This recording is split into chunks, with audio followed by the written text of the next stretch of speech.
కాకినాడ జిల్లా వేట్లపాలెంలో బాణసంచా పేలుడు విషాదాన్ని మిగిల్చింది. ఈ ప్రమాదంలో మృతి చెందిన వారి సంఖ్య 23కు చేరింది. మరో 4 పరిస్థితి విషమంగా ఉన్నట్లు వైద్యులు తెలిపారు. ఇక ప్రభుత్వం మృతుల కుటుంబాలకు 20 లక్షలను ప్రకటించింది. ఇప్పటికే బాధ్యత రహిత్యంగా వ్యవహరించిన 4 అధికారులను సస్పెండ్ చేశారు. ఇక దీనిపై మరింత సమాచారం మా ఉభయ గోదావరి జిల్లాల కోఆర్డినేటర్ ఉదయ్ అందిస్తారు. తూర్పుగోదావరి జిల్లాలో జరిగిన ఒక సంఘటన అయితే దేశవ్యాప్తంగా ప్రజలనైతే ఉలిక్కిపడేలా చేసింది. కాకినాడ జిల్లాలోని సామలకోట మండలంలో వేట్లపాలెం గ్రామంలో ఒక బాణాసంచా తయారీ కేంద్రంలో జరిగిన విస్ఫోటనం దాదాపు 23 మందిని పొట్టన పెట్టుకుందని చెప్పుకోవచ్చు. కేవలం పొట్టకూటి కోసం ఈ బాణాసంచా కేంద్రంలో పనికి వెళ్లిన వారందరూ మృత్యువాత పడ్డారు. నిన్న మధ్యాహ్నం 2:30 సమయంలో ఈ విస్ఫోటనం అయితే సంభవించింది. భారీ ఎత్తున అంటే సుమారు 2 కిలోమీటర్ల మేర ఈ విస్ఫోటనం సంబంధించిన శబ్దాలు వినిపించాయి. ఈ విస్ఫోటన సమయంలో మృతదేహాలు అంటే ఆ సమయంలో ఒక్కసారిగా జరిగిన విస్ఫోటనంలో మృతదేహాలు అయితే దాదాపు ఒక 20-30 అడుగుల ఎత్తుకి ఎగిరిపడ్డాయని చెప్తున్నారు. పక్కన పంట పొలాల్లో ఈ మృతదేహాలకు సంబంధించిన అవయవాలు అయితే ఎగిరిపడ్డాయని అక్కడ ఉన్న స్థానికులు చెప్తున్నారు. మొత్తం మీద నిన్న అక్కడ సంఘటనా స్థలంలో 21 మంది అయితే మరణించారు. 9 మందిని అంటే మిగిలిన 10 మందిని అయితే కాకినాడ GGH కి తరలించారు. ఇందులో ఇద్దరు GGH లో చికిత్స పొందుతూ మరణించారు. మరో 9 మంది పరిస్థితి విషమంగా ఉందని చెప్తున్నారు. అంటే నిన్న కాకినాడ సంఘటనా స్థలంలో 31 మంది అయితే ఈ క్రాకర్స్ తయారీ కేంద్రంలో పనిచేస్తున్నారని చెప్తున్నారు. అందులో ఇప్పటికే 23 మంది మరణించారు. మిగిలిన 8 మంది కూడా ఇక్కడ మృత్యుతో పోరాడుతున్నారు. ఇప్పుడు మనం కాకినాడ GGHలో ఉన్నాం.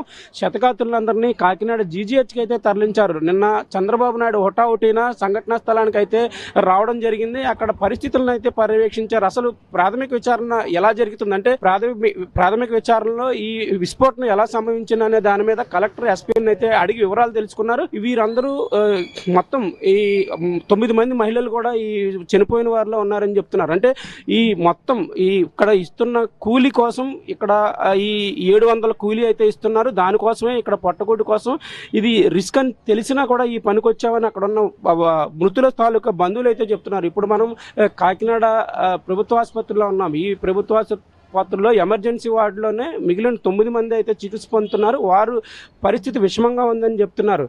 నిన్న రాత్రి పవన్ కళ్యాణ్ కూడా ఈ కాకినాడలో చికిత్స పొందుతున్న వారిని పరామర్శించి వారికి భరోసా ఇవ్వడం జరిగింది. కేంద్ర ప్రభుత్వం తరఫున 2 లక్షలు అయితే ఇప్పటికే ప్రధానమంత్రి అయితే ఎక్స్గ్రేషియా ప్రకటించారు. నిన్న చంద్రబాబు నాయుడు రాష్ట్ర ప్రభుత్వం తరఫున మృతి చెందిన ఒక్కొక్క కుటుంబానికి 20 లక్షలు అయితే ఎక్స్గ్రేషియా ప్రకటించారు. మృతి చెందిన వారిని తిరిగి తీసుకురాలేం కానీ వారి కుటుంబానికి అయితే ఒక భరోసా ఇస్తామని కూడా చంద్రబాబు చెప్పడం జరిగింది. నిన్న పవన్ కళ్యాణ్ అయితే మాట్లాడుతూ యాజమాన్యాలు భద్రతాపరమైన నిబంధనలు పాటించకపోవడం వల్లే ఇటువంటి ప్రమాదాలు జరుగుతున్నాయని చెప్పడం జరిగింది. పండుగలు అలాగే కొన్ని పెళ్లిళ్ళు ఉండడంతో ఆర్డర్స్ ఉండడంతో 8 మంది పనిచేయాల్సిన వాట 31 మంది పనిచేశారు. ఇది చట్టరీత్యా నేరం అని కూడా ఆయన చెప్పడం జరిగింది. మొత్తం మీద అంటే కారణం కూడా చెప్పుకోవచ్చు. అసలు పూర్తిగా పోలీస్ అలాగే నిఘా వైఫల్యాలు స్పష్టంగా కనిపిస్తుందని చెప్తున్నారు.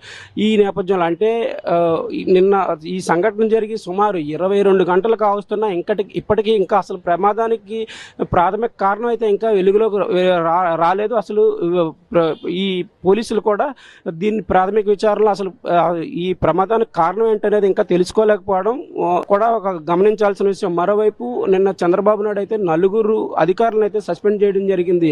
జిల్లా లేబర్ ఆఫీసర్ అలాగే జిల్లా అగ్నిమాపక అధికారి, పెద్దాపురం RDO అలాగే పెద్దాపురం DSPలను కూడా సస్పెండ్ చేస్తున్నట్లు కూడా చెప్పడం జరిగింది.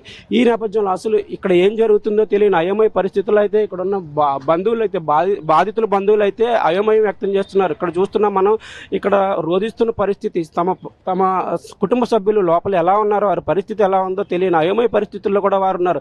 అసలు లోపల చికిత్స పొందుతున్నారు. పరిస్థితి విషమంగా ఉందని డాక్టర్లు చెప్తున్నారు. మొత్తం ఈ సంఘటనకు సంబంధించి ఒక్కసారిగా దేశం విస్తుపోయేలా ఈ సంఘటన అయితే జరిగింది. నిన్న అక్కడ సంఘటనా స్థలాన్ని చూస్తే అసలు ఒక యుద్ధ వాతావరణాన్ని అయితే తలపిస్తుంది. మృతదేహాలకు సంబంధించిన అవయవాలు చెల్లాచెదురుగా పడి ఉండడం అలాగే మాంసపు ముద్దలుగా వారి మృతదేహాలు ఉండడం అక్కడ కుటుంబ సభ్యులను అయితే తీవ్రంగా కలిచివేసింది. కనీసం కనీసం చివరి చూపుకు కూడా నోచుకోని విధంగా అయితే మృతదేహాలు అయితే ముక్కలుగా అయిపోవడం కూడా అక్కడ అంటే కుటుంబ సభ్యులనే కాకుండా చూసే వాళ్ళని కూడా కంటతడి పెట్టించింది. కుటుంబ సభ్యుల రోదనలు అయితే అసలు మనం వారిని ఓదార్చే ప్రయత్నం కూడా చేయలేకపోవడం కూడా అక్కడ పరిస్థితిని అర్థం పడుతుంది. మొత్తం మీద నిన్న జిల్లా యంత్రాంగం మొత్తం అక్కడ ఉండి సహకారాలు అయితే అందించడం జరిగింది. అక్కడ జరుగుతున్న పనులకు ఏ విధమైన ఆటంకం లేకుండా కూడా పోలీసులు అయితే జాగ్రత్తలు పాటించారు. మొత్తం నిన్న కాకినాడకు సంబంధించి ఈ సంఘటన స్థలానికైతే కాకినాడ ఎంపీ సానా సతీష్ బాబు, అలాగే కాకినాడ ఎంపీ ఉదయ్ శ్రీనివాస్, అలాగే రాజ్యసభ ఎంపీ సానా సతీష్ బాబు కూడా అక్కడికి రావడం జరిగింది. నిన్న రాత్రి పవన్ కళ్యాణ్ తో పాటు మంత్రులు దుర్గేష్, అలాగే నారాయణ, మా వనిత, వంగల్పూడి అనిత కూడా ఇక్కడికి రావడం జరిగింది. ఇది ఇక్కడ బాధితులను అయితే పరామర్శించడం జరిగింది.